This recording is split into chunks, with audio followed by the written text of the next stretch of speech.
কুল্লান ওয়াদাল্লাহুল হুসনা, যত নবীজির সাহাবা সমস্ত সাহাবীদের জন্য আমার আল্লাহ জান্নাতের ওয়াদা দিয়েছেন। একজন সাহাবীও কি জাহান্নামে যাবে? জাহান্নামে যাওয়া দূরের কথা, ঈমানের চোখে সাহাবীকে দেখলেও জান্নাতি। আমার নবীজি বলেছেন, এটা তিরমিজি শরীফের হাদিস, মিশকাতও আছে।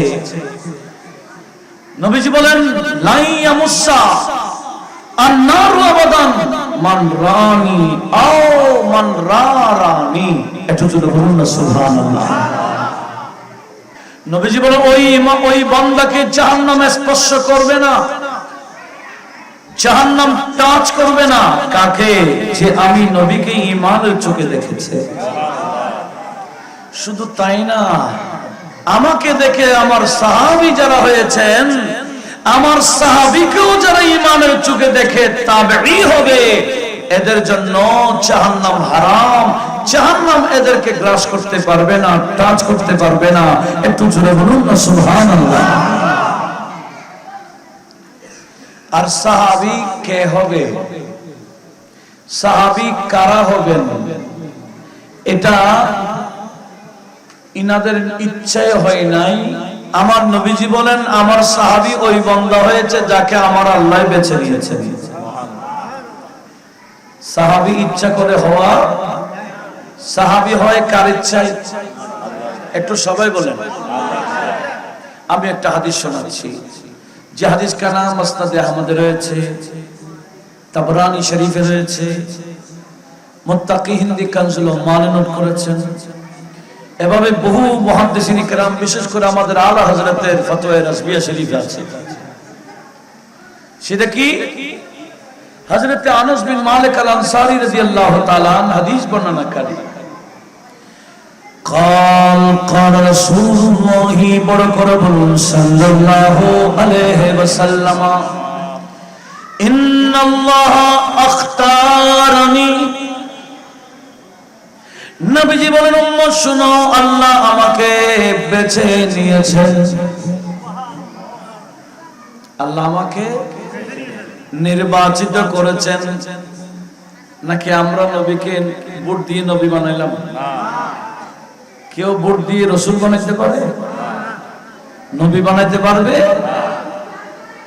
লক্ষ্য করুন, আমার নবীজি বলেন, ইন্নাল্লাহা আখতারানি, নিশ্চয় রব্বুল আলামিন আমি নবীকে বেছে নিয়েছেন। সেজন্য নবীজির একটা নাম মুস্তাফা। নবীজির একটা নাম কি? সবাই সুবহান খুলে বলেন, নবীর নাম মুস্তাফা। শব্দের অর্থ কি? যাকে বেছে নেওয়া হয়েছে। একটু জোরে বলবেন না সুবহানাল্লাহ। যার অসম্পূর্ণতা আছে, ত্রুটি আছে, দোষ আছে, এইরকম বান্দাকে কি আমার আল্লাহ বেছে দিবেন? দোষযুক্ত বান্দাকে বেছে নিলে ত্রুটি তো আল্লাহ। সেজন্য আল্লাহ এমন জাতকে বেছে নিয়েছেন যিনি দোষ মুক্ত। একটু জোরে বলুন সুবহানাল্লাহ। সেজন্য আলা হযরত এক লাইনে এটা বুঝিয়ে দিয়েছেন। কয় লাইন? 2 লাইন লাগে না, এক লাইনে ক্লিয়ার করে দিয়েছেন। জাত হুই ইন্তিখাব ওয়াসফে হুয়ে লাজবাব, জাত হুই ইন্তিখাব ওয়াসফে হুয়ে লাজবাব, নামে হুয়া মুস্তাফা, নামে হুয়া तुम पे करोड़ों दुरूद, तुम पे करोड़ों दुरूद। আলা হযরত এই কালামটা বেশি পছন্দ করতেন। আমরা তো লাখো সালাম দিই, করোড়ো দরুদ দিই না। সালাম দিয়েছে লক্ষ লক্ষ, দরুদ পড়েছেন কোটি কোটি। কে? আলা হযরত বলেন না কে? এমন কি উনি ইন্তেকালের পূর্বে ওসিয়ত করেছিলেন, তোমরা আমার জানাজা পড়বা কলেজ মাঝে, ঠিক আছে, জানাজার পরে আমার লাশটা যখন কবরের দিকে আনবা, তোমরা আমার কালামটা, ওই কুরুদু দরুদের কালামটা আমাকে একটু শোনাইও। জাতে হুই वसिफ हुए लाजवाब नाम हुआ मुस्तफा नाम हुआ मुस्तफा तुम पे करोड़ों दुरूद तुम पे करोड़ों दुरूद तुम पे करोड़ों दुरूद तुम पे करोड़ों दुरूद আল্লাহ কবুল করুন। তবে নবীজির নাম হয়ে গেল কি মুস্তাফা। কেন নবীকে বেছে নিয়েছেন কে? নবীজি বলেন উম্মত শোনো, শুধু আল্লাহ আমাকে বেছে নিয়েছেন অতটুকু না, ওয়া আখতারা লি আসহাবা ওয়া আসহারা, আমি নবীর জন্য আমার কে কে সাহাবী হবে, কারা কারা আমার সাহাবী হবে, আমার সাহাবীকেও বেছে নিয়েছেন আমার আল্লাহ। নবীর সাহাবীও বেছে নিলেন কে? নয় নয় ওয়াসহারা, কারা আমি নবীর শ্বশুর গোষ্ঠী হবে, কারা আমার শ্বশুর হবে, কারা আমার স্ত্রীর ভাই হবে, আমার শ্যালক হবে, আমার সম্বন্ধী হবেন, এটা আমার আল্লাহ বেছে নিয়েছেন। জোরে বলুন সুবহানাল্লাহ। কারা নবীর সাহাবা বেছে নিলেন কে? শ্বশুর গোষ্ঠী কে হবে বেছে নিলেন কে? বান্দারা একটু শোনো, যাদেরকে আল্লাহ বেছে নিয়েছেন তোমরা জবান করছো তাদের বিরুদ্ধে, একটু খেয়াল করার দরকার আছে কিনা? এই কথাটা আমার নবীজি কয় বছর আগে বলে দিলেন। নবীজি বলেছেন সায়াকুনু জামানুন, উম্মত এমন একটা কাল তোমরা দেখবে তোমাদের মাঝে আসবে, ইয়াসুবুনহুম ওয়া ইউনাক্কিসুনহুম, তোমরা এমন কিছু বান্দাকে দেখতে পাবে যারা আমার সাহাবীকেও গালি দিচ্ছে, আমার শ্বশুর গোষ্ঠীকেও গালি দিচ্ছে, এমন কি তাদের শানে বেয়াদবি করছে। জোরে বলুন নাউজুবিল্লাহ। হাদিসে রাসূল তো শুনেছেন, এখন আশেপাশে প্র্যাকটিক্যাল দেখা যায়। নবীজি বলেন এমন কিছু বান্দা দেখবা যারা আমার সাহাবীকে গালি দিবে, আমার সাহাবী ইয়াসুবুনহুম বলেছেন নবীজি, আমার সাহাবীকে গালি দিবে, আমার শ্বশুর গোষ্ঠীকে গালি দেবে, শুধু তাই না ওয়া ইউনাক্কিসুনহুম, ইনাদের শানে বেয়াদবি করবে। জোরে বলুন নাউজুবিল্লাহ। যারা যেখান থেকে শুনতেছেন হয়তো আমার বিষয়টা দিয়েছেন অনেকে জানেন, আজকের মাহফিলে কি বলা হচ্ছে না কি বলা হচ্ছে হয়তো দূর থেকে শুনতেছেন। অনুরোধ জানাবো মহব্বতে শোনার জন্য, মহব্বতে শুনলে হেদায়েত আল্লাহ দিবেন, ঠিক কি না? আমি যদি মুসলমান ইমানদার হই, কোরআন সুন্নাহর দলিল থাকলে সেখানে আমি মাথা উপরে করার দরকার আছে? মাথা ঝুঁকিয়ে দিতে হবে। ইসলামের সাথে কোরআন এবং সুন্নাহর সাথে কোনো গাদ্দারি নাই। একটু লক্ষ্য করুন কি বলতে চেয়েছিলাম। নবীজি বলেন এমন একটা দেখবো আমার সাহাবী আমার শ্বশুর গোষ্ঠীকে গালি দিচ্ছে, ইনাদের শানে বেয়াদবি করছে, তো তোমরা কি করবা? তোমাদের করণীয় কি? এই সমস্ত মানুষকে দেখলে তোমরা করবা কি? নবীজি দিক নির্দেশনা দিচ্ছেন, একটু জোরে বলুন না সুবহানাল্লাহ। তো নবীজি বলেছেন এরকম বান্দা যারা আমার সাহাবী আমার শ্বশুর গোষ্ঠীকে গালি দিচ্ছে দেখবা, ফালা তুজালিসুহুম, তোমরা তাদের সাথে বসিও না, তাদের সাথে বসিও, ওয়ালা তুশারিবুহুম ওয়ালা তুআকিলুহুম, এদের সাথে পানাহার করবা না, ওয়ালা তুনাকিহুহুম, এদের সাথে বিয়ে বন্ধনে আবদ্ধ হবে না। এই আদেশ কার? রাসূল। এদের সাথে সম্পর্ক নাই। কাদের সাথে? যারা সাহাবী রাসূলকে গালি দেয়, যারা সাহাবী রাসূলের শানে বেয়াদবি করে, এদের সাথে আমাদের সম্পর্ক রাখা যাবে না বলে আদেশ দিয়েছেন নবীজি। কথা বলুন ঠিক কিনা? সেজন্য একটু হোশ করার দরকার আছে কিনা? সাহাবীদের মধ্যে মতানৈক্য হবে, এটা নবীজি জানতেন। নবীজি মুসনাদে আহমদের রওয়ায়াত, আবার রসিনও আছে, মিশকাতও আছে হাদিস কানা, একটু ভালো করে শুনুন। সেটা হচ্ছে, একদিন আমার নবীজি আল্লাহকে বললেন, ও খোদা, আমার ইন্তেকালের পরে আমি জানি আমার সাহাবাদের মধ্যে মুনাকাশা হবে, কিছু হবে, মতানৈক্য দেখা যাবে, এই ব্যাপারে আমাকে একটু ফয়সালা দাও। নবীজি বলছেন কাকে? আপনার বিষয়টা একটু লক্ষ্য করুন। তেমন লম্বা চড়া ওয়াজ করবো না, যা ঢুকাবো বরাবর সেন হইতে পারলে কামিয়াব। আল্লাহ কবুল করুক, আমিন বলি। কি বলছিলাম? নবীজি আল্লাহকে বলছেন, ও খোদা, আমার ইন্তেকালের পরে আমার সাহাবাদের মধ্যে মুনাকাশা দেখা যাবে, মতানৈক্য দেখা যাবে, ইখতিলাফ দেখা যাবে, এই ব্যাপারে কি ফয়সালা তুমি দিবা দাও।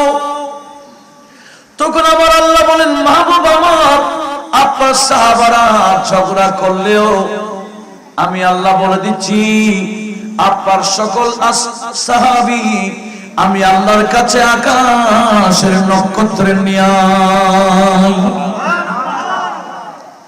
আপনার সকল সাহাবী কিসের নিয়ে?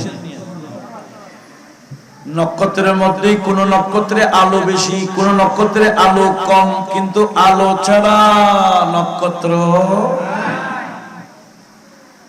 ঠিক আপনার সাহাবীদের মধ্যে কিছু সাহাবীদের মধ্যে হেদায়েত বেশি, কিছু সাহাবার মধ্যে হেদায়েত কম হলো, হেদায়েত ছাড়া একজনও থাকবে না, সব সাহাবী হেদায়েতের উপর থাকবে। সেজন্য আমার নবীজি বলেন, আসহাবী কুল্লুহুম উদুল, আমার সমস্ত সাহাবায়ে কেরাম সবাই ন্যায় পরায়ণ। সুবহানাল্লাহ। সমস্ত সাহাবা অন্যায়কারী একজনও নাই, অন্যায়কারী সাহাবী একজনও। এরা অনেকে আমিরে মাবিয়াকে জালেম, অন্যায়কারী, মুনাফিক, এই সেই কত কথা বলতে পারো, তোমরা নিজেরা নিজে শেষ হচ্ছ। কথা বলুন ঠিক কিনা? লক্ষ্য করুন কি বলতে চেয়েছিলাম। আমার আল্লাহ বলেন, বন্ধু আমার, আপনার সকল সাহাবী আমি আল্লাহর কাছে আকাশের কিসের মতো? আর একটু জোরে বলেন। নক্ষত্র আল্লাহ কেন বানাইলেন? নক্ষত্রের অনেক কাজ আছে, কোরআন শরীফে সব বলেছেন আমার আল্লাহ। তার মধ্যে একটা কাজ আল্লাহ বলে, ওয়ানাজ্জালনা নুজুমা লিতাহতাদু বিহা। আল্লাহ বলেন, আমি আকাশের নক্ষত্র বানিয়েছি, এই নক্ষত্র দেখে দেখি যাতে তোমরা রাস্তা পেয়ে যাও। একটু জোরে বলুন। এখন বা ক্যাম্পাস হয়েছে, বিভিন্ন ধরনের যন্ত্র বের হয়েছে, আকাশ চলতেছে, প্লেন কোন জায়গার উপর চলতেছে, এটাও সিটের পিছনে বেশ উঠতেছে, ঠিক কিনা? তখন কি আগে এগুলা ছিল? আগে এক জায়গা থেকে, এক রাষ্ট্র থেকে অন্য রাষ্ট্র যাওয়ার উপায় ছিল কি? তারা দেখে দেখে এক জায়গা থেকে অন্য জায়গায় যাইতেন, এক রাষ্ট্র থেকে অন্য রাষ্ট্রে যাইতেন। ও যাদের কাছে ইলমে নুজুম ছিল, তারকারাজের জ্ঞান ছিল, এরা বুঝতে পারতেন কোন তারা কোন দেশে। একটু জোরে বলুন না সুবহানাল্লাহ। তাহলে আমার আল্লাহ তারা বানালেন কেন? বলেন, তারা বানালেন কেন?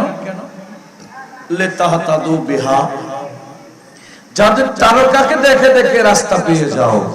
দেখেন আমার আল্লাহ কি বলতেছেন। আল্লাহ বলে, আমি তারা বানাইলাম হেদায়েতের জন্য। বন্ধু আমার, আপনার সকল সাহাবী আমি আল্লাহর কাছে আকাশের তারার ন্যায়, তারাকে অনুসরণ করলে যেভাবে রাস্তা পেয়ে যায়, আপনার যে কোন একজন সাহাবাকে অনুসরণ করলে পরবর্তী আপনার উম্মতরাও জান্নাতের রাস্তা পেয়ে যাবে। আপনার সাহাবীকে অনুসরণ করলে কিসের রাস্তা পাবে? ইনাদের বিরক্ত এসে গেছে না? কই স্যান্ডিং ফিল মারতেছে। আমি যেগুলা বলতেছি এগুলা যদি স্যান্ড বরাবর হয়, আমার কলবও খবর হবে। খবর হচ্ছে না? মজা লাগে। মজা যখন নাই বুঝে যাই ঢুকতেছে না, ঢুকলে কিন্তু মজা আপনারাও পাবেন আমিও পাবো, কারণ এগুলা রুহের খোরাক, কলবের খোরাক। কথা বলুন ঠিক কিনা? একটু মহব্বতে শোনার জন্য অনুরোধ করছি, এমন ভাবে শুনবেন যাতে অপর কেউ শুনাইতে পারে। রাজি আছেন তো? লক্ষ্য করুন আমি কিভাবে বোঝাচ্ছি, একটু লক্ষ্য করুন। আমার নবীজি বলেন, আল্লাহ আমাকে বলেছেন কি আমার সমস্ত সাহাবা কিসের নিয়াই নক্ষত্র বানাইলেন কেন? হেদায়েতের জন্য। এটা কি আমার না কোরআন? আমার কথা না, কোরআনের কথা। সেজন্য এই হাদিস আমার আল্লাহ যখন ফয়সালাটা দিলেন, এবার নবীজি সবার সামনে বলে দিলেন, আসহাবি কান্নুজুম, আমার সকল সাহাবা আকাশের তারার ন্যায়। ফাবিআইহিম ইকতাদাইতুম ইহতাদাইতুম, আমার যে কোন একজন সাহাবীকে অনুসরণ করলে তোমরা জান্নাত পেয়ে যাবে।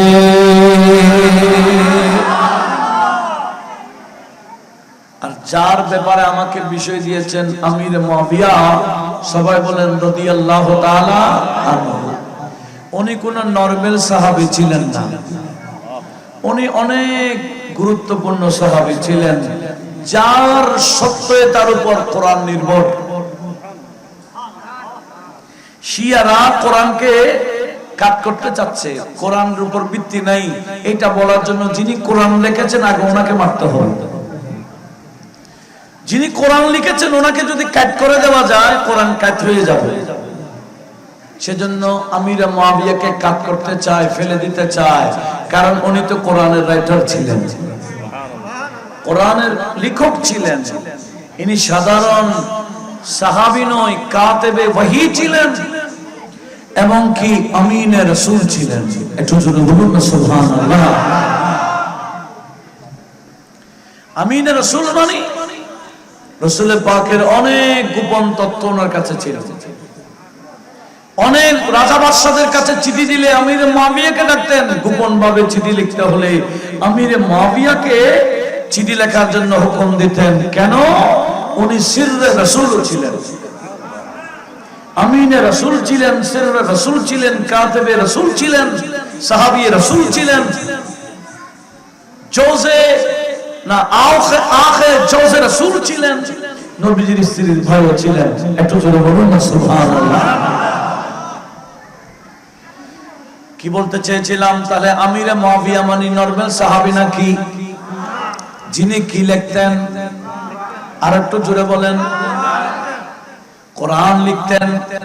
তাহলে হযরত আমিরে মুআবিয়াকে দুর্বল করে দিলে কোরআনও কি হয়ে যাবে? দুর্বল হয়ে যাবে। এটাই হলো শিয়াদের মূল উদ্দেশ্য, টার্গেট,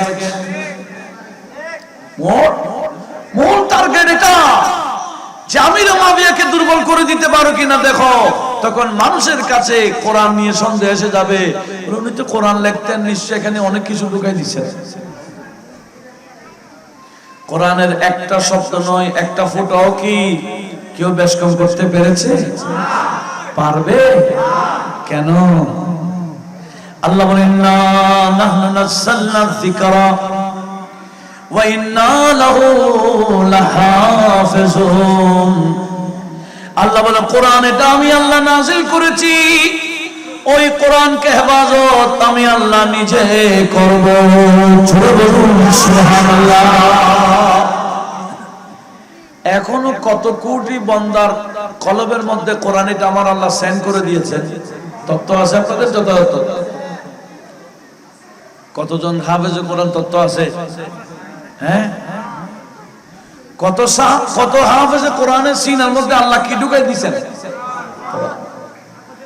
মুখস্থ থেকে যায়। একটা ছোট বই মুখস্থ করলে এক মাস পর আর নাই। এই কোরআন 30 পারা কোরআন যে মুখস্থ থেকে যাচ্ছে, এটা মূলত কুদরত, আমার আল্লাহর কুদরত। একটু জোরে বলুন না সুবহানাল্লাহ। এভাবেই কোরআনকে আমার আল্লাহ কি করতেছেন? হেফাজত। তাহলে হযরত আমির মুআবিয়াকে দুর্বল করলে দুর্বল কি হবে? কোরআন কে দুর্বল, কোরআন দুর্বল হয়ে যাক আপনারা চান? তাহলে হযরত আমির মুয়াবিয়ার শানে কিছু বলা যাবে? কি পক্ষে বলবেন না বিপক্ষে? পক্ষে না বিপক্ষে? তাহলে আমি আপনাদেরকে একটু বোঝাবার চেষ্টা করছি। আমার বিষয় যখন দিয়েছেন, এই বিষয় আমাকে জিম্মাদারি দিয়েছেন, এটা আমাকে জিম্মাদারি দিয়েছেন যাতে এই বিষয়টা ক্লিয়ার করি। আমার জিম্মাদারি আদায় করা ছাড়া আমার যাওয়াটা বেওফাই হবে, ঠিক কিনা? খেয়ানত হবে। সেজন্য আমি আমার বিষয়টা আপনাদের ভিতরে একটু সেন্ড করতে চাই। আপনারা পারলে একটু অন করে বসুন যাতে সেন্ডিং ফেল্টিন না মারে।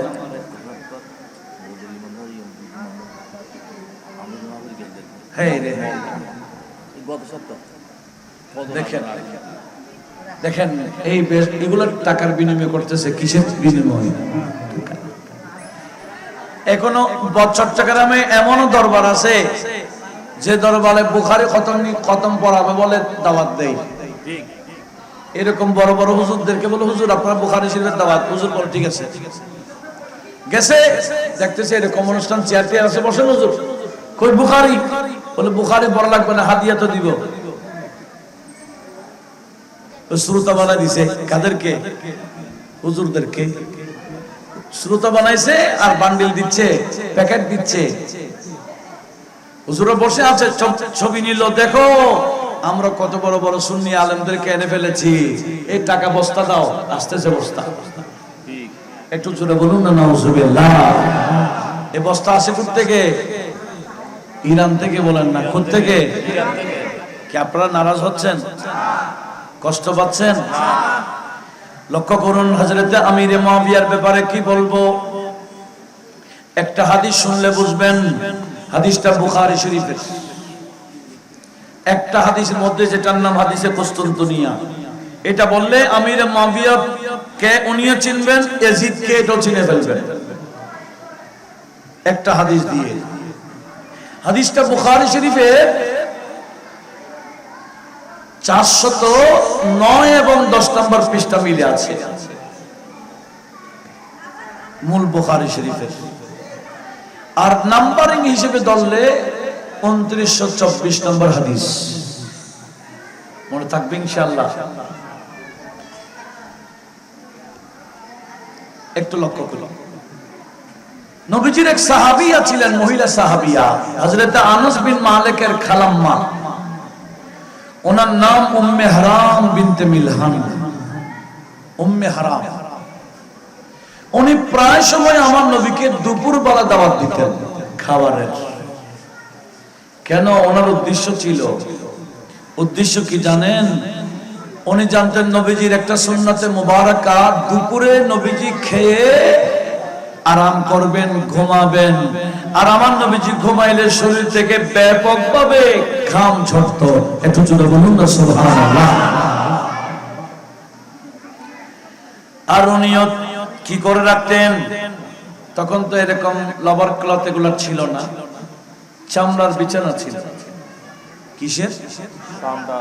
কাপড়ের বিছানা দিতেন না, চামড়ার বিছানা বিছাই দিতেন। কেন? সেখানে নবীজি ঘুমায় গেলে ঘাম পড়বে, কাপড়ের বিছানা হলে ঘামগুলা টেনে ফেলবে, আর চামড়ার বিছানা হলে ঘামগুলা টানবে না। উনি এরকম ঝুঁকে করে একটু ঢালু করে দিতেন যাতে নবীজির ঘামগুলো পড়ে একদিকে চলে যায়।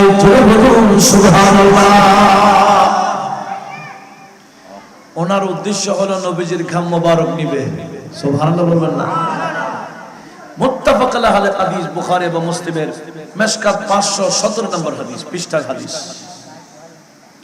একদিন এরকম উনি খাটের নিচে এরকম শিশি ধরে বসে আছে। কি ধরে? শিশি বুঝেন তো, বোতলেরই। কেন? গানগুলা নিচ্ছে যে। নবীজি চোখ করলেন, চোখ খোলার পরে বলেন, মা লাকা ইয়া উম্মে হারাম, এই উম্মে হারাম তোমার কি হলো? তুমি কি করছো এখানে?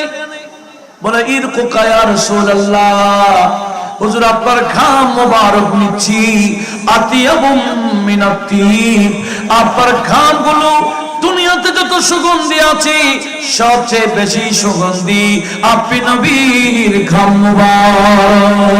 নারে তাকবীর, নারে গৌসিয়া আহলে সুন্নাত ওয়াল জামাত শুহাদায়ে কারবালা। এক কবি বলে, ভাই তোমরা ফুলের সুগন্ধি পেয়েছো, নবীর ঘাম তো দেখো নাই। फूलों के खुशबुओं की मिदहती करने वालों,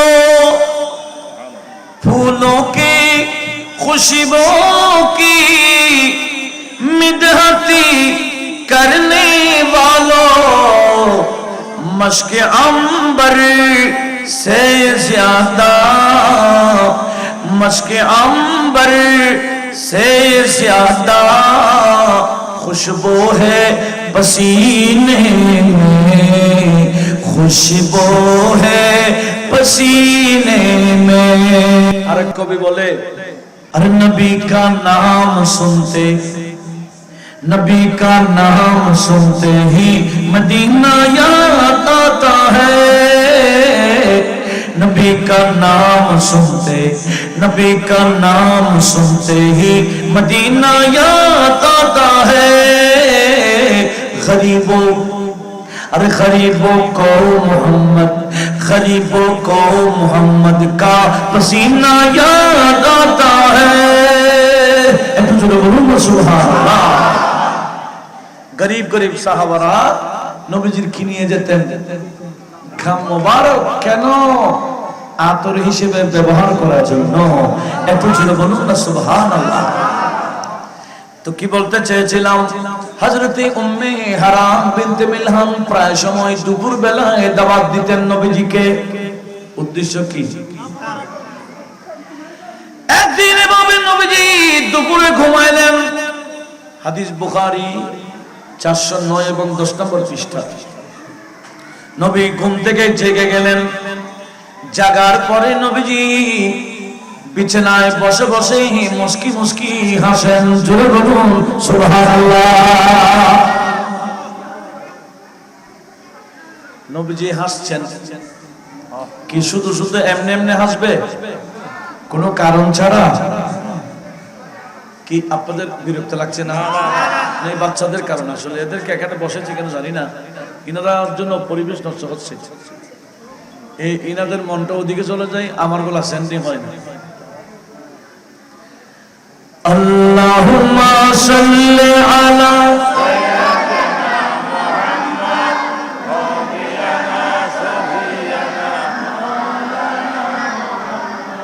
क्या करो तारीफ सरदारे जहां की शान की, हजरत जिब्रील आमी है जब के दरबाने रसूल। अल्लाहुम्मा जुड़े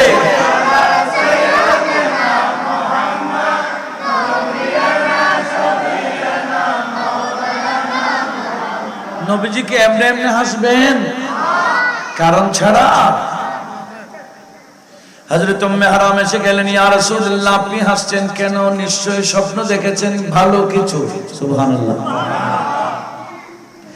নবীজি বলেন, উম্মে হারাম আসলে ঠিক এই মুহূর্তে আমি দুইটা আমার উম্মতের কাফেলা দেখেছি। ইসলামের পতাকা উড্ডীন করার জন্য দুইটা দল দেখেছি, দুইটা বাহিনী দেখেছি। একটা যাচ্ছে পানি পথে, যারা পানিপথে রোম রাজ্যে জিহাদে গিয়েছিল। আমি যাদেরকে দেখলাম, শুনো শুনো তাদের ব্যাপারে আমি শুভ সংবাদ দিয়ে দিচ্ছি। নবীজি বলে, আফদালু জাইশিন মিন উম্মতি ইয়াগজুনাল বাহরা কদ উজিবু। সর্বপ্রথম পানিপথে যারা রোম রাজ্যে যাবে ইসলামের পতাকা উড্ডীন করার জন্য, কদ উজিবু তাদের জন্য জান্নাত ওয়াজিব হয়ে যাবে। হাদিসটা মনে রাখবেন, বুখারী শরীফের 2924 নম্বর হাদিস। এটা দলিল। দলিল আমরা কোনো অস্ত্রের দাঁড়দারি না, আমাদের অস্ত্র হলো এগুলা, ঠিক না? লক্ষ্য করুন নবীজি কি বললেন, সর্বপ্রথম পানিপথে যারা রোম রাজ্যে জিহাদে যাবে এদের সবার জন্য জান্নাত কি? সবাই বলেন জান্নাত। এই কথা শুনতে আমির হযরতে উম্মে হারাম বিনতে মিলহান বলে, হুজুর একটু দোয়া দেন না, আমি যাতে ওই যুদ্ধে থাকতে পারি। নবীজি বলে, যাও আনতে মিনহুম, আমি দোয়া দিলাম তুমি তাদের সাথে থাকবা। যে যুদ্ধে গেলে জান্নাত ওয়াজিব, তুমি সে যুদ্ধে যাইবা। এবার নবীজি আবার বললেন, এই উম্মে হারাম, আমি আরেকটা দল দেখেছি যারা রোম রাজ্যের রাজধানীর নাম কায়সার, রোম দেশের রাজধানী কায়সার শহরে গিয়ে ইসলামের পতাকা উড্ডীন করে দিচ্ছে। জোরে বলুন। এবার তাদের ব্যাপারে আমি শুভ সংবাদ দিচ্ছি, শুনো। নবীজি বলেন, আফদালু জাইশিন মিন উম্মতি ইয়াগজুনা মদিনাতা কায়সারা মাগফুরুন লাহুম। জোরে বলুন। এই উম্মে হারাম শুনো, ওই কায়সার শহর কুস্তুনতুনিয়া শহরে সর্বপ্রথম ইসলামের পতাকা যারাই উড্ডীন করবে, এরা যতই বড় পাপিষ্ঠ হোক না কেন, এদের জীবনের গুনাহ মাফ হয়ে যাবে। কয়টা দলের কথা বলেছেন? একটা যাবে পানিপথে, আর একটা স্থলভাগে, স্থলপথে। তো পানিপথে যারা যাবে এদের জন্য জান্নাত ওয়াজিব, স্থলপথে যারা যাবে জান্নাত ওয়াজিব বলেন না, গুনাহ মাফ হয়ে যাবে বলেছেন। এখন উম্মে হারাম বিনতে মিলহান বলে, হুজুর একটু দোয়া করেন, আমি যাতে ওই যুদ্ধেও যাই, যে যুদ্ধে গেলে জীবনের গুনাহ মাফ হয়ে যাবে বলেছেন। নবীজি বলেন, না, তুমি আগেরটাতে থাকবে। দেখেন কি গায়েবের খবরদাতা নবী। কারণ নবীজি জানতেন, ওই যে কায়সার শহরে যখন যুদ্ধে যাবে মুসলমানরা, ততদিন উম্মে হারাম বিনতে মিলহান বেঁচে থাকবে না। এই খবর নবীজির কাছে ছিল। এটার নামেরই গায়েবী আলম। কে কখন মারা যাবো আমরা কি জানি? কেউ ঢাকা গিয়ে মারা যায়, কেউ বিদেশ গিয়েছে মাত্র কয়েকদিনের ভিতরে মারা গেছে। সে বিদেশে যাওয়ার পর কোন মারা যাবে এই খবর যদি সে জানতো, কেউ বিদেশ কখনো যাইতো? লক্ষ্য করুন। কিন্তু কে কখন কোন টাইমে কোন জায়গায় কিভাবে মারা যাবে সব নবীজি জানেন কিনা? এটা বুখারী শরীফের হাদিস। কি বলেছেন? উম্মে হারাম তুমি আগেরটাতে যাইবা। ঠিক এই উনি ওনার স্বামীর নাম উবাদা বিন সামিত, নবীজির বিখ্যাত সাহাবী। উবাদা বিন সামিতের স্ত্রী ছিলেন উম্মে হারাম। উনি ওনার স্বামীর সাথে ওই যুদ্ধে গিয়েছিলেন, পানিপথের যুদ্ধে, যেখানে গেলে জান্নাত ওয়াজিব হয়ে যাবে বলেছেন, সে যুদ্ধে উনি গিয়েছিলেন। একটু জোরে বলুন। কিন্তু আসার সময় পানি থেকে যখন মোরা এলাকায় উঠলেন, মোরা এলাকার মধ্যে যখন ঘোড়ার পিঠে উঠেছেন, উনি ভালো করে বসার আগে ঘোড়া দিল টান, উনি রশির মধ্যে পেঁচিয়ে পড়ে গেছেন। এমনকি পেছে ঘোড়া চলতেছে আর ওনাকে হেসরাচ্ছে। এভাবে উনি শহীদ হয়ে গেলেন আসার সময়। সেজন্য নবীজি বলেছিলেন যে পরেরটাতে তুমি থাকবে না। আল্লামা বদরুদ্দিন আইনি শারহ বুখারী উমদাতুল কারি শারহ সহিহুল বুখারীতে এই হাদিসের ব্যাখ্যাতে লিখেছেন, উম্মে হারাম বিনতে মিলহানের ওখানে কবর দেওয়া হয়েছে জানাজা পড়ে। এখনো পর্যন্ত নাকি ওখানে মাজার আছে। মানুষ সমস্যায় পড়লে উম্মে হারাম বিনতে মিলহানের জিয়ারত করলে সমাধান হয়ে যায়। বৃষ্টি হচ্ছে না, ওনার মাজার জিয়ারত করে দোয়া করলে বৃষ্টি হয়ে যায়। ইনি নবীজির সাহাবিয়া। একটু জোরে বলুন না সুবহানাল্লাহ। আপনাদের মনোযোগ লাগবে। এখন আমার মূল পয়েন্টে আমি এসে গেছি। আপনারা মনোযোগ লাগবে।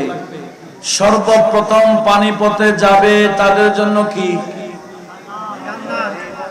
সবাই বলেন, যেই যাবে। আরে যারাই যাবে তাদের জন্য জান্নাত ওয়াজিব বলেছেন নবীজি। আমিরে মুআবিয়াটাকে উনি শুধু যুদ্ধটা গিয়েছেন না, বরঞ্চ যুদ্ধটা পরিচালনা করেছিলেন। যে যুদ্ধে গেলে জান্নাত ওয়াজিব হয়ে যাবে বলে নবীজি ঘোষণা দিয়েছেন, যুদ্ধটা পরিচালনা করেছেন আমির মুআবিয়া। এবার বলুন উনি কে? উনি কি সাহাবী, জান্নাতি? বলেন না, ওনার জন্য জান্নাত ওয়াজিব, কারণ উনি শুধু যুদ্ধে গিয়েছেন না, যুদ্ধ পরিচালনা করেছেন। আর এরা বলে উনি নাকি জাহান্নামী। সেজন্য শারেহে বুখারীরা এই হাদিসটা হযরত আমির মুআবিয়ার মুনাকিব হিসেবে চিহ্নিত করেছেন। একটু জোরে বলুন না সুবহানাল্লাহ। তাহলে যুদ্ধটা পরিচালনা করেছেন কে? হযরত আমির মুআবিয়া। ওনার জন্য জান্নাত ওয়াজিব হয়ে যাবে আগে ভাগে বলেছেন কে? এবার আসুন পরেরটাতে। পরেরটা কি? কায়সার শহরে, কুস্তুনতুনিয়া শহরে সর্বপ্রথম যারা জিহাদে যাবে তাদের জন্য তাদের জীবনের গুনাহ মাফ। এখন ইয়েজিদিরা কি বলে জানেন? ইয়েজিদিরা বলে ওই যুদ্ধের সেনাপতি ছিল ইয়েজিদ, বিদায় ইয়েজিদের জীবনের গুনাহ মাফ।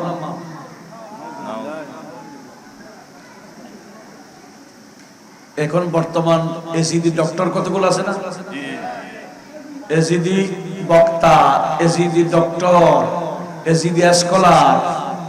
আরে এখন না, আরো 22 বছর আগের কথা বলতেছি। আমি যখন চট্টগ্রাম ইউনিভার্সিটিতে ইসলামিক স্টাডিজে ভর্তি হয়েছিলাম 2000-এ, এখন 2022, মানে কয় বছর আগে? 22 বছর আগে। তখন আমাদের ক্লাসে এক ডক্টর স্যার, নাম বললে এখানে দাঁড়িয়ে হচ্ছে, আমি নাম বলতেছি না কারণ এখানে কি হয়, ধারণ হচ্ছে, লাইভ দেখাচ্ছে। আমাদের ক্লাসে বলা হয়েছিল, ও ডক্টর সাহেব বলেছিলেন, দেখিও ইয়েজিদের বিরুদ্ধে তোমরা উল্টা সিধা বলিও না, ইয়েজিদের জীবনের গুনাহ মাফ হয়ে গেছে বলে বুখারীতে হাদিস আছে। আমরা জানলে আলেম পাস করে, ইন্টার পাস করে গেছি মাত্র, জানলে আর কত জানি। আমরা বললাম স্যার ছোটবেলা থেকে শুনে আসছি ইয়াজিদের উপর লানত, আপনি তো কি বললেন? বলে না বুখারী শরীফে হাদিস আছে। এই বুখারীতে হাদিস আছে যখন বলেছে আমরা তো লাজবাব হয়ে গেছি, কারণ বুখারীতে আমরা তখন পড়িনি। কিন্তু আলহামদুলিল্লাহ আমি বুখারী শরীফ ফার্স্ট টু লাস্ট ক্লাসে খতম করার আগে ওয়াজের ফিল্ডে আসি নাই। আগে নাফ শরীফ পড়তাম, এটা অন্য কথা।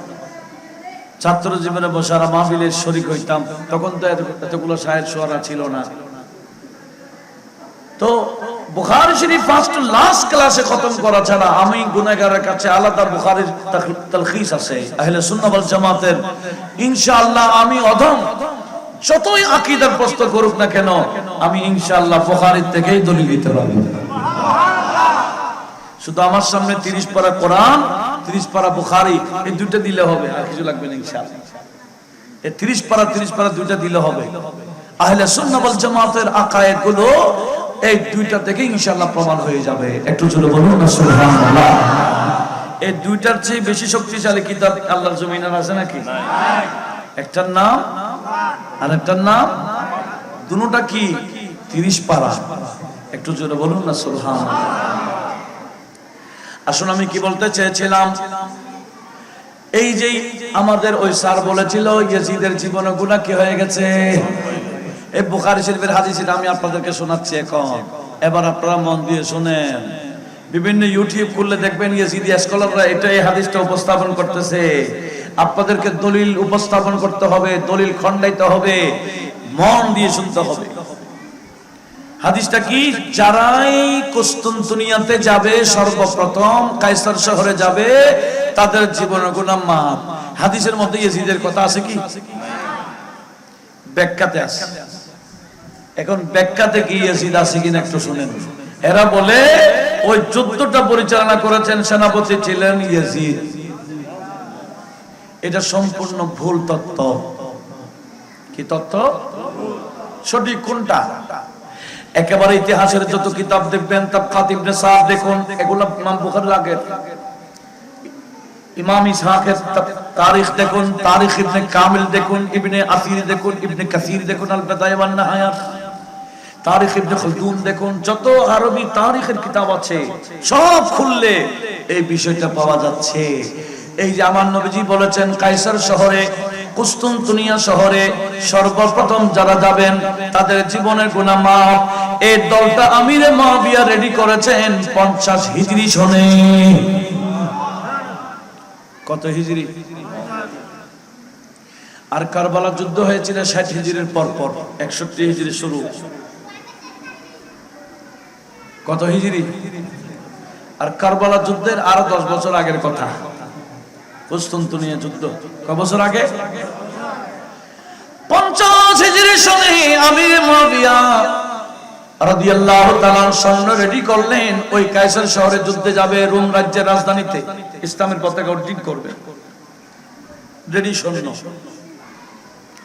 সৈন্যদের মধ্যে সেনাপতিকে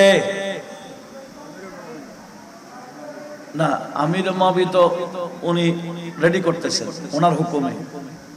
সেনাপতি ইয়াজিদ না, সেনাপতির নামটা একটু মুখস্থ রাখিয়েন। সেনাপতির নাম হলো সুফিয়ান ইবনে আউফ। বলেন নাম কি?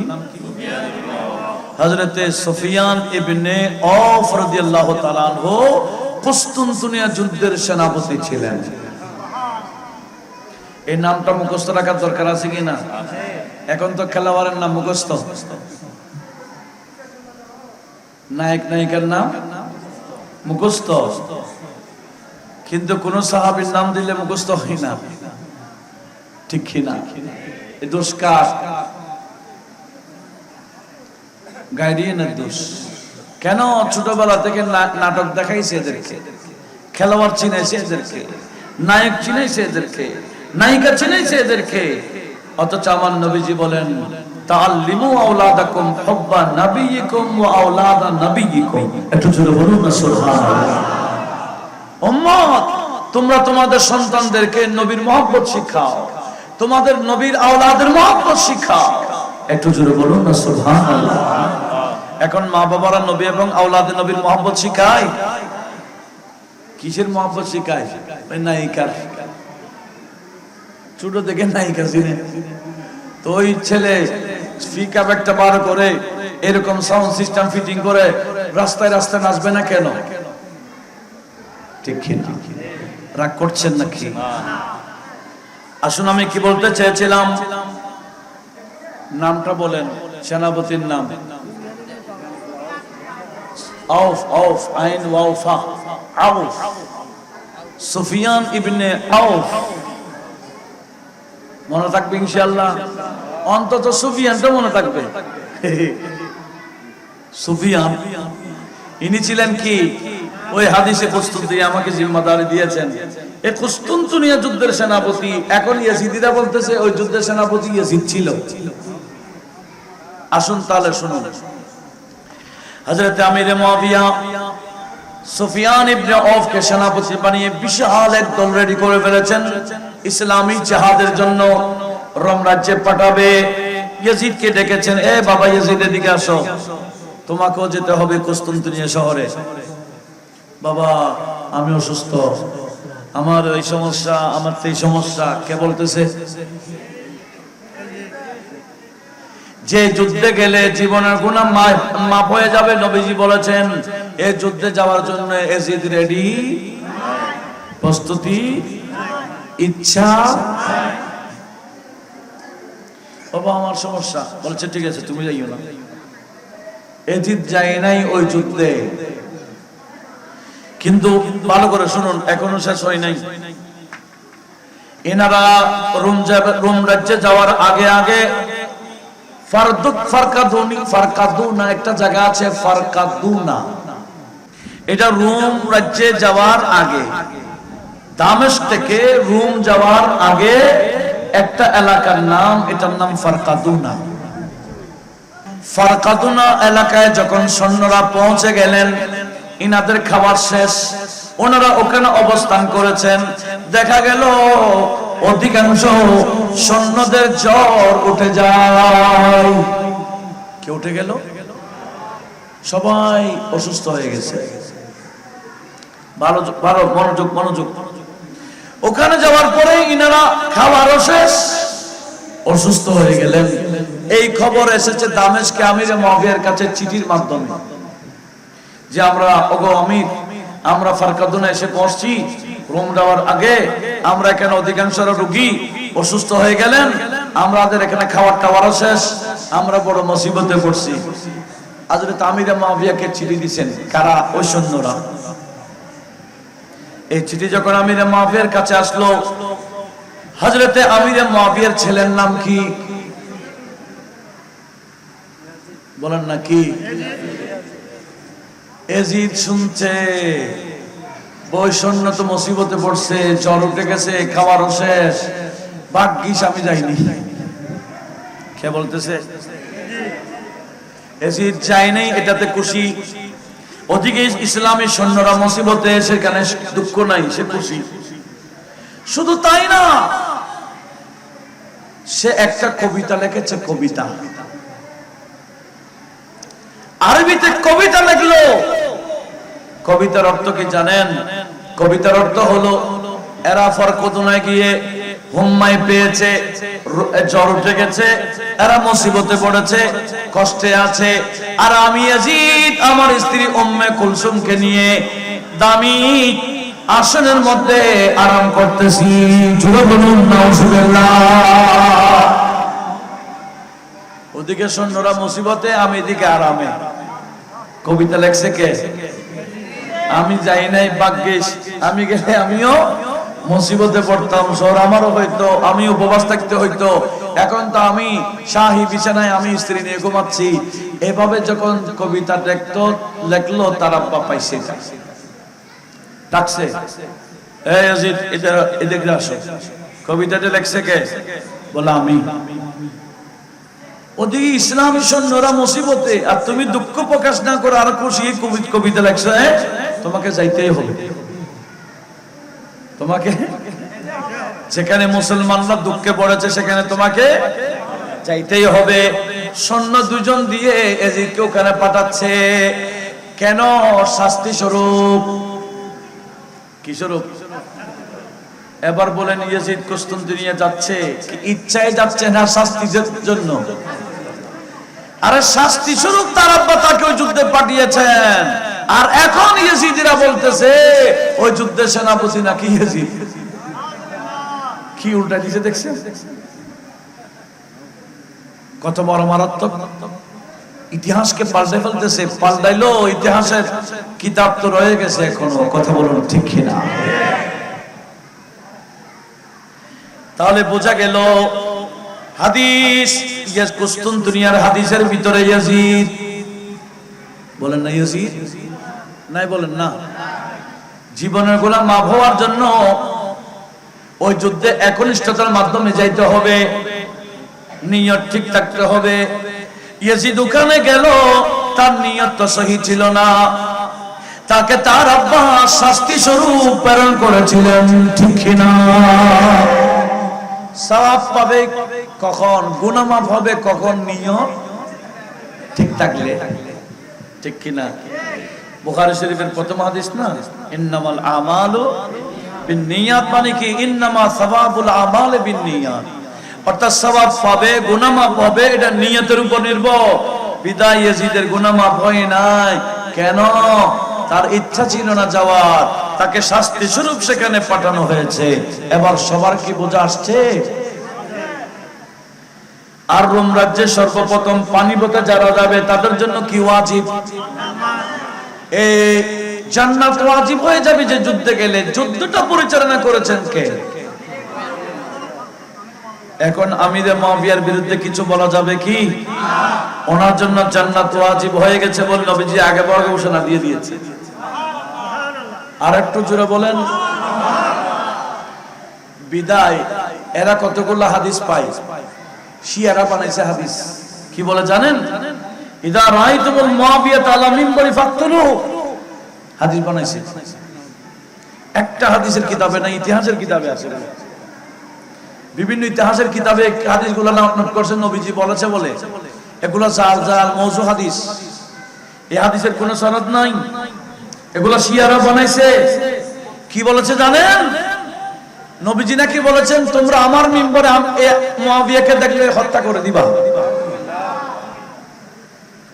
এরকম হত্যা করে দিলে তো মদিনাবাসী এক নম্বরে হত্যা করে দিত, কারণ আমিরে মুয়াবিয়া হজ করার পরে মদিনা শরীফে গিয়ে রাসূলের পাকের মিম্বরে বসে খুতবা দিয়েছিলেন।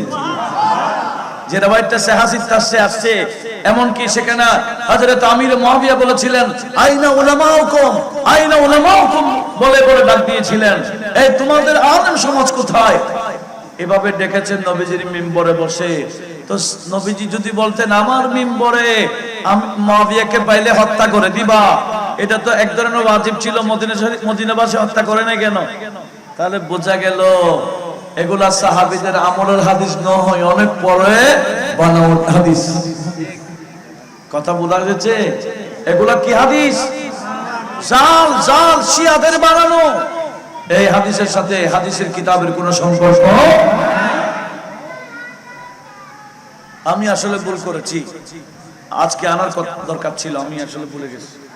আমার একটা লিখিত কিতাব আছে, শিয়া পরিচিতি ও আমিরে মুয়াবিয়া রাদিয়াল্লাহু তাআলা।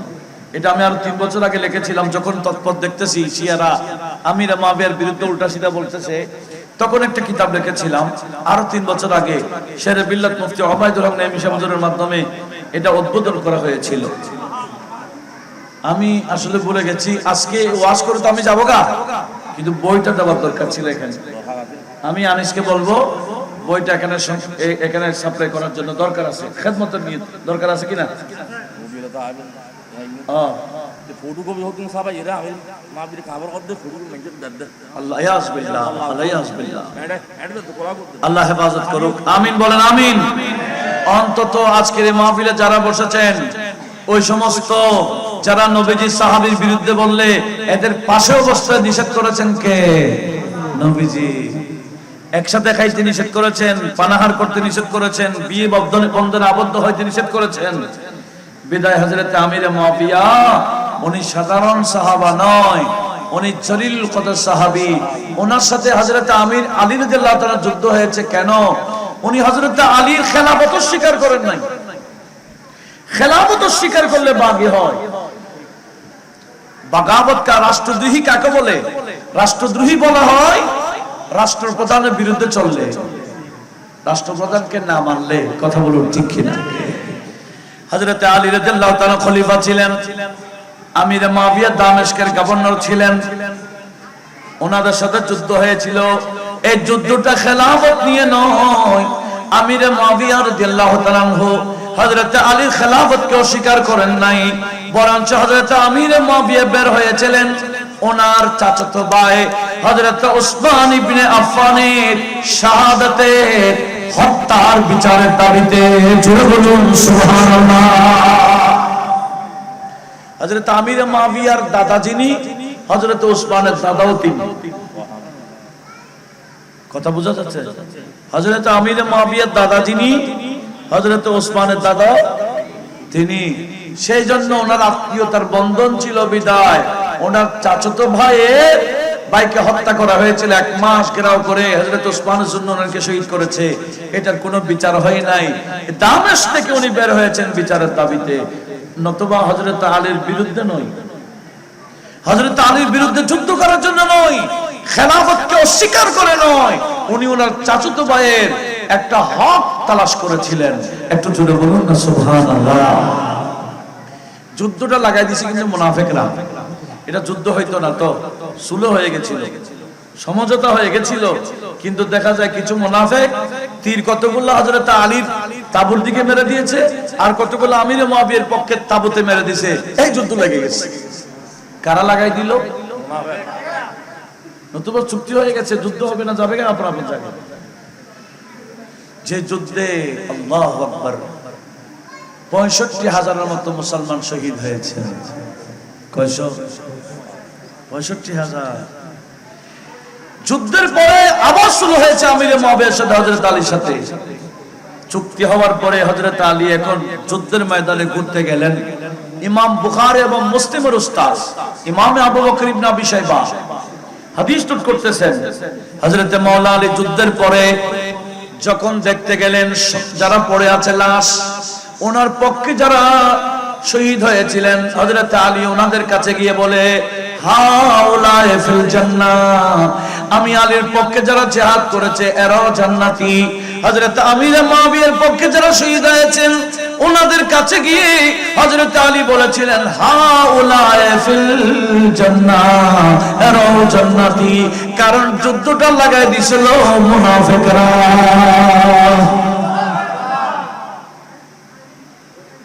ইনারা ইচ্ছা করে করেন নাই, সেজন্য নবীজি হযরত আলী বলেছেন এরাও জান্নাতি, এরাও জান্নাতি। একটু আওয়াজ দিয়ে বলুন না সুবহানাল্লাহ। বিদায় ইনাদের বিরুদ্ধে কিছু বলার সাহস আমাদের আছে কি? হযরত আমির মুয়াবিয়ার পক্ষে ছাড়া বিপক্ষে বলা যাবে? যদি বিপক্ষে বলে এই বান্দা কি সুন্নি থাকবে? সুন্নি থেকে কি হয়ে যাবে? খারজ হয়ে যাবে, শিয়া হয়ে যাবে। শিয়া চিনার বড় আলামত এটা, নবীর সাহাবীকে কি দেওয়া, গালি দেওয়া।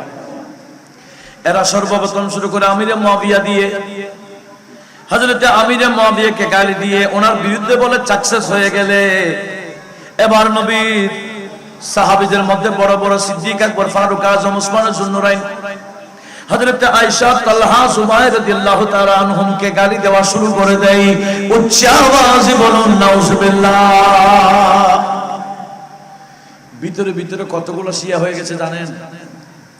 আরো ৩-৪ বছর আগের কথা বলছি, আমি কোথায় এই হাটদারের দিকে মাহফিলে যাচ্ছি, আমি গাড়িতে ছিলাম, হুট করে আমার মেসেঞ্জারে নক করছে একজন। মেসেঞ্জারে প্রশ্ন, সালাম দিয়ে প্রশ্ন করেছে, আবু বকর সিদ্দিক, আবু বকর কি, আবু বকরকে না মানলে কি সমস্যা আছে? এভাবে প্রশ্নটা করছে, আমার ঠিক মনে পড়তেছে না। আমি বলছি সিদ্দিক আকবর, ফারুক আজমকে না মানলে, গালি দিলে কাফের, সব্বু শেখাইনে কুফর। এতটুকু আমি লিখেছি, সব্বু শেখাইনে কুফর, ওনাদেরকে না মানলে কাফের, ওনাদেরকে গালি দিলে কাফের। এতটুকু বলার পরে বলে আপনার নাম্বারটা দেন, লিখে দিছেন। আমিও সুন্দর দিছি নাম্বার দিতে দেন না, দেখছি আমার কলে এসে গেছে। সে সাথে সাথে বলছে, আবু বকর ওমরকে গালি দিলে কি কাফের হয়ে যাবে?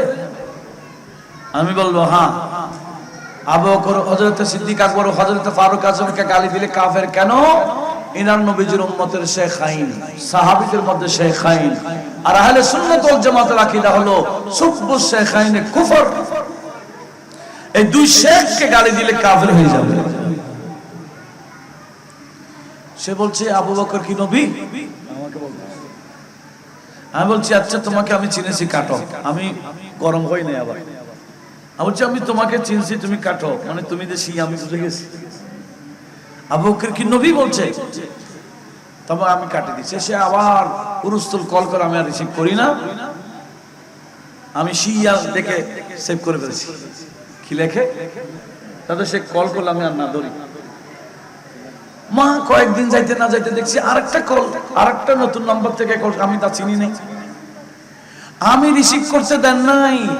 এই তার মুখ দিয়ে হই পড়া ফুটছে, আবু বকর, ওমর, ওসমান, এগুলো সব না উরুস্তুল বলতেছে সবার সামনে, মানে অশ্লীল ভাষা গালাগালি।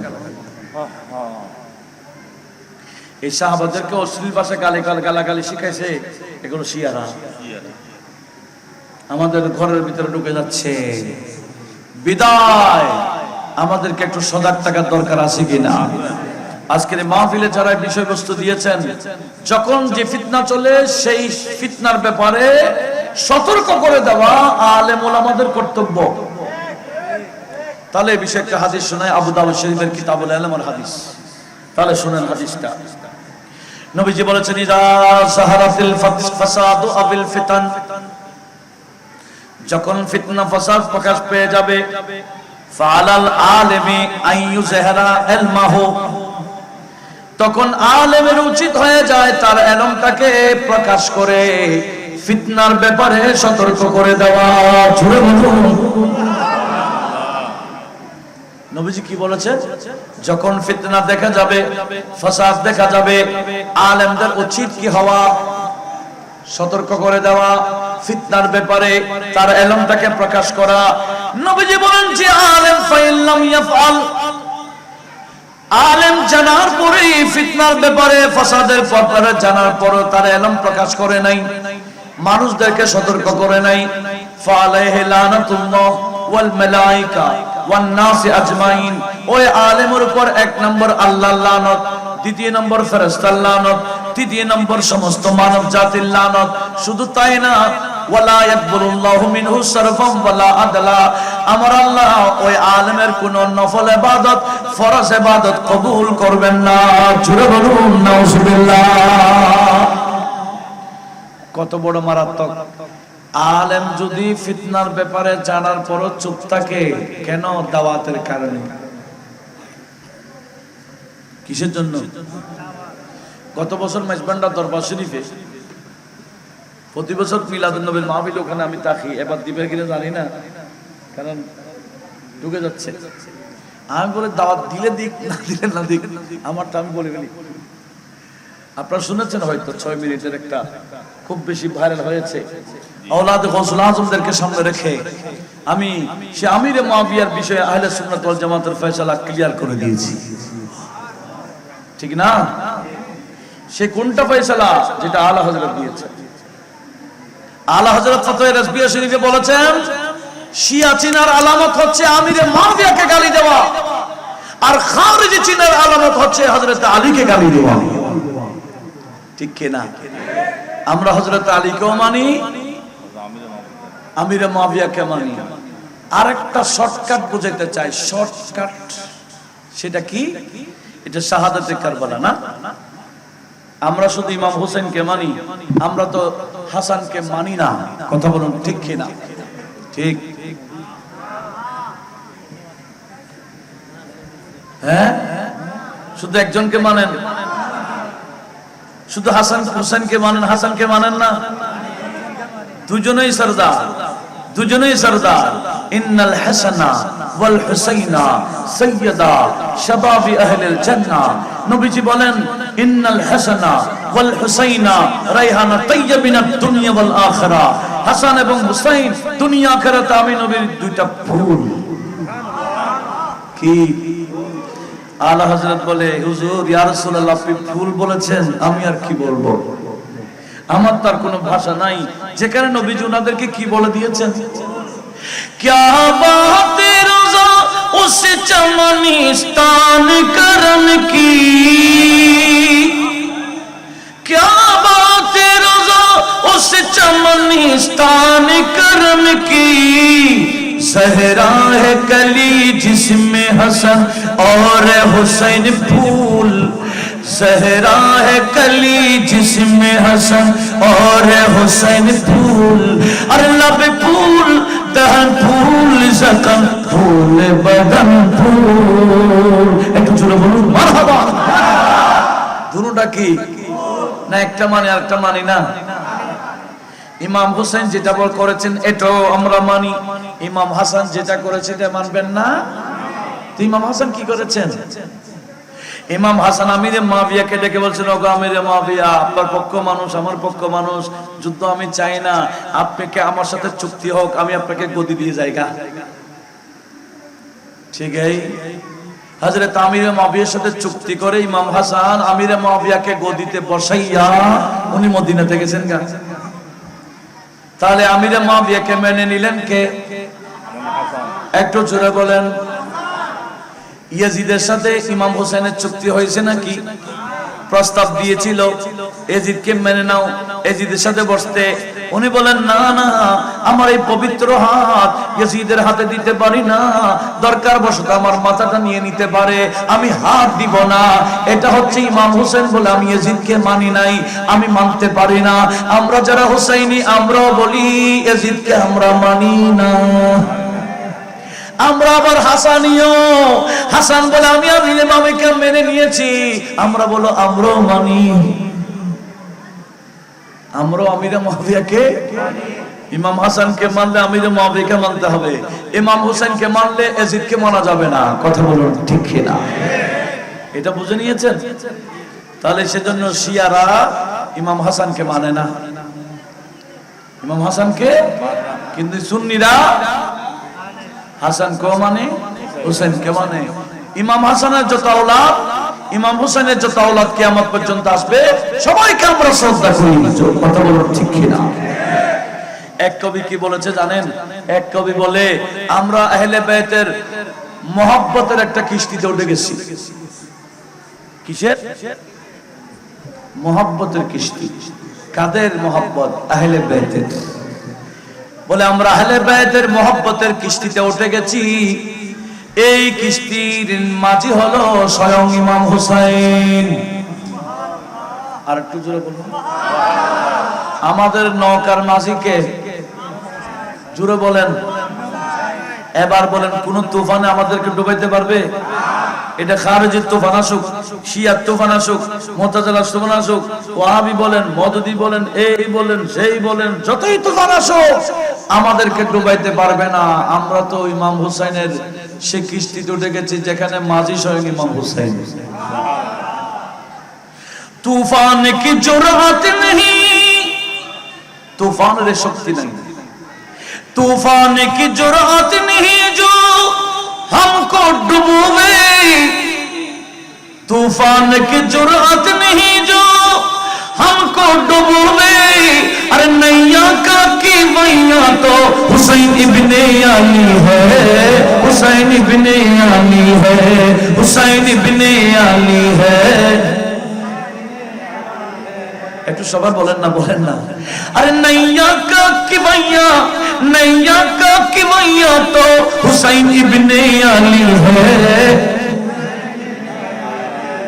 हुसैन इब्ने अली है, हुसैन इब्ने अली है। একটু জোরে বলুন না সুবহানাল্লাহ। আমাদেরকে ধ্বংস করতে আসবে, এরা ধ্বংস হয়ে যাবে, ঠিক কি না? কেন? বলে আমাদের নৌকা যখন হুসাইনের কা, আমাদের মাথার উপর হুসাইনের আব্বার ছায়া আছে, ঠিক কি না? मिट जाएगा जो आएगा हमको मिटाने, मिट जाएगा जो आएगा हमको मिटाने। सर पर हमारी साया मौलाए अली है, मौलाए अली है, मौलाए अली है। मिट जाएगा जो आएगा हमको मिटाने, सर पर हमारे साया मौलाए अली है, मौलाए अली है, मौलाए अली है। একটু জোরে বলুন না সুবহানাল্লাহ। মওলা আলীর ছায়া আমাদের উপর, তোমরা শিয়াদের উপর না। তোমরা শিয়ারা কারা জানো? ওগো হুসেন আসুন আসুন আসুন বলে ডাক দিয়া নিয়ে গিয়ে তলোয়ার নিয়ে জবে করে দিছিল। এই শিয়ারা আওলাদ রাসূলদেরকে ডেকে ডেকে নিয়ে মহব্বত দেখাইয়া কারবালা পর্যন্ত নিয়ে নিজেরা তলোয়ার নিয়েছিল আওলাদ রাসূলের বিরুদ্ধে। কথা বলুন ঠিক কিনা? এত বড় গাদ্দার, এত বড় বেওফা। সেজন্য এই শিয়াদের ব্যাপারে আমাদের সতর্ক থাকার দরকার আছে কিনা? তাহলে আকায়েদে আহলে সুন্নাহ, আকায়েদে আহলে তাশাইয়ুদ যারা, এদের ব্যাপারে আমাদেরকে একটু সতর্ক থাকার দরকার আছে কিনা?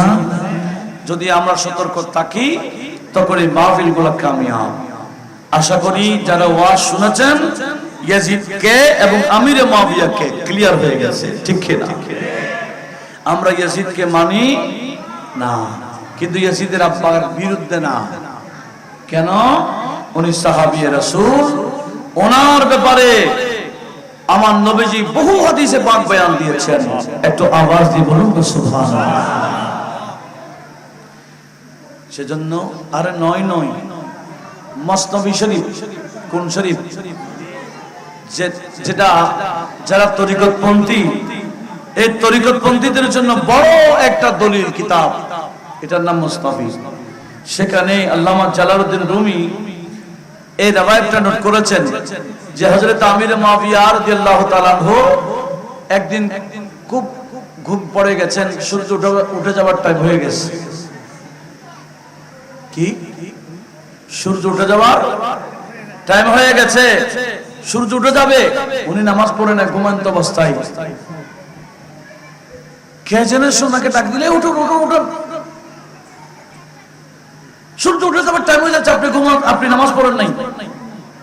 উঠে দেখতেছেন ওনাকে ঘুম থেকে যিনি জাগাইলেন তার নাম ইবলিস। কে? ইবলিস হযরত আমির মুআবিয়াকে ঘুম থেকে জাগাই দিছে। কেন? বলে তুমি ইবলিস, আমাকে আরো ঘুম পাড়াবে না, তুমি আমাকে জাগাই দিলে কেন? বলেন না গত কয়েকদিন আগে, বেশ কিছুদিন আগে এরকম একটা কথা আপনার হয়ে গেছে, নামাজ, ফজরের নামাজ আপনি পড়তে পারেন নাই, ভুলবশত ঘুমাই গেছিলেন। এদিকে ঘুম থেকে উঠে এমন ভাবে কাঁদছিলেন আপনি আল্লাহর দরবারে, যত সওয়াব স্বাভাবিক ওয়াক্তে পড়ার দরকার, স্বাভাবিক ভাবে পড়লে যে সওয়াব পাওয়া যায় তার চেয়ে অনেক গুণ বেশি পাইছেন। কেন? এক ওয়াক্ত নামাজ তরক হওয়ার কারণে আপনি এত কান্দা কাঁদছেন। আজকেও যদি এরকম হয় সওয়াব বেশি পান, এটা আমি চাই না, সেজন্য উঠাই দিছি। আপনার সওয়াব বেশি হয়ে যাক এটা আমি চাই না, সেজন্য আমি কি আপনাকে আগে ভাগে উঠাই দিলাম। একটু জোরে বলুন না নাউজুবিল্লাহ। তাহলে দেখেন হযরত আমির মুআবিয়াকে, ইনাকে ইবলিস পর্যন্ত কি অবস্থা তার সাথে। আল্লাহ এবং রাসূলের কাছে এত বেশি প্রিয় ছিলেন, উনি রাসূল পাকের খাদেমও ছিলেন, রাসূল পাকের চুলও কাটতেন, নখ এগুলা কাটতেন। এমনকি ওনার কাছে কিছু আমানত ছিল, ইন্তেকালের আগে ওসিয়ত করেছিলেন, আমি মারা গেলে তোমরা আমার এই জায়ে সুজুদ যেগুলো আছে, কোফাল আছে, হাত আছে, হাঁটু আছে, এখানে নবীজির নখগুলো রাখবা। একটু চলে বলুন না সুবহানাল্লাহ। যিনি নবীজির নখগুলাকে তাবারুক হিসেবে মানে, ঠিক না? আজকে আমরা ওনার বিরুদ্ধে কথা বলতেছি, কেমন কথা। সেজন্য যারা যেখান থেকে শুনছেন একটাই কথা, শিয়াসিনের আলামত হলো আমিরে মুআবিয়াকে গালি দেওয়া। হযরত আমিরে মুআবিয়াকে গালি দিলে আমরা তাকে সুন্নি হিসেবে মানি। সেজন্য আল্লাহ পাক সুবহানাহু ওয়া তাআলা যারা যেভাবে এই মাহফিলের সাথে সম্পৃক্ত হয়েছেন, আল্লাহ সবার ইখলাসে মুহাব্বতকে কবুল করুক।